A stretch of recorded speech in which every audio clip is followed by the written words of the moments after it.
Hey everyone, in this quick tutorial, I'll show you step by step how to turn off location access for apps on iPhone. Let's get started. First, open the Settings app on your iPhone.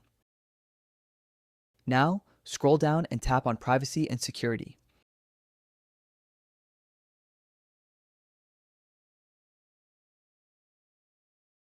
In the Privacy and Security menu, tap on Location Services at the top.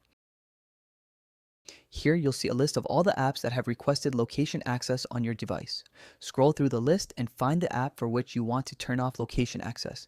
I'll select Instagram as an example.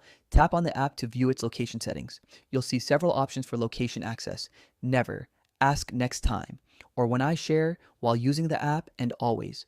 To turn off location access completely, tap on Never. This will prevent the app from accessing your location at any time. Once selected, the app will no longer be able to track your location or use location-based features. You can repeat this process for any other apps where you want to disable location access.